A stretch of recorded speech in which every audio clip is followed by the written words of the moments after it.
बेहद बड़ा ट्विस्ट, जहां अरमान अबीरा को अपनी जिंदगी समझ बैठा था, वहीं दूसरी ओर दादी सा उसकी जिंदगी खराब करने पर तुली थी।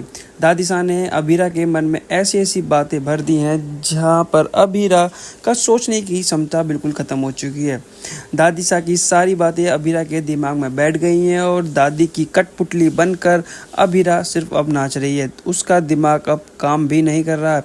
दादी सा ने उसको अपने वश में ऐसा कर लिया है। जो दादी सा ने बातें उससे कही हैं, उसने उस बात पर गौर करके अरमान को छोड़ने का फैसला कर लिया है।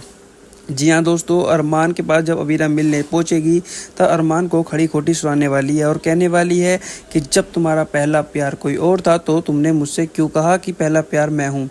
वहीं अरमान अपनी सफाई देता हुआ नजर आएगा, पर अबीरा अरमान की बात बिल्कुल नहीं सुनने वाली है और उसको धक्का मारकर चली जाएगी मंदिर। और मंदिर में जाने के बाद वो खा लेगी कसम और कहने वाली है कि मैं अब अरमान की ज़िंदगी में ना ही दोबारा जाऊंगी, ना ही उसे अपनी ज़िंदगी में दोबारा आने का मैं मौका दूंगी। पीछे खड़ा हुआ अरमान सारी बातें सुन लेगा और जाके अबीरा के गले लग जाएगा, पर अबीरा अरमान को धक्का देती हुई नजर आएगी, पर अरमान बिल्कुल भी नहीं मानने वाला है।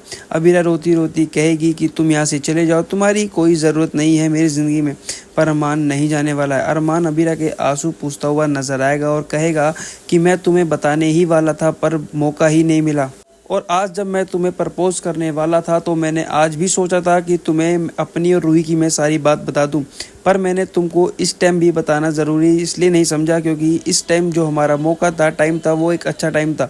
उसको मैं रूही के नाम से बर्बाद नहीं करना चाहता था, ना ही उसको मैं वेस्ट करना चाहता था। जब हम दो मिले हैं तो सिर्फ हम दो की बात हो, तीसरे बंदे की बात ना हो तो ये अच्छा है, पर ये मैंने गलत सोचा। अगर मैं तुमको पहले ही बता देता तो ये नौबत नहीं आती।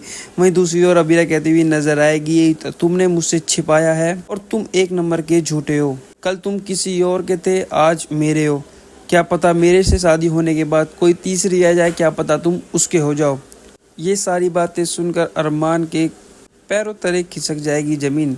वहीं दूसरी ओर रूही भी अबीरा का पीछा करते करते उसके पास पहुंच जाएगी और अरमान और अबीरा पर चिल्लाती हुई नजर आएगी और कहेगी कि तुमने मेरी जिंदगी खराब करी थी और ऊपर वाले ने उसका तुमसे बदला लिया है अबीरा। वहीं दूसरी ओर माधव को भी ये बात सता रही है, कहीं दादी सा अबीरा और अरमान के रिश्ते खराब करने पर तुली हैं, क्या वो इस काम में कामयाब नहीं हो जाएं। क्योंकि माधव को ये बात सता रही है, कुछ साल पहले माधव के संग भी यही हरकत दादी शाह ने करी थी जो आज अबीरा और अरमान के रिश्ते में कर रही हैं। दादी शाह ऐसी ऐसी शर्त अबीरा के आगे रखी हैं, वही शर्त माधव के आगे कुछ साल पहले रखी गई थी। क्या दादी साहब अपने इस काम में कामयाब हो पाएंगी?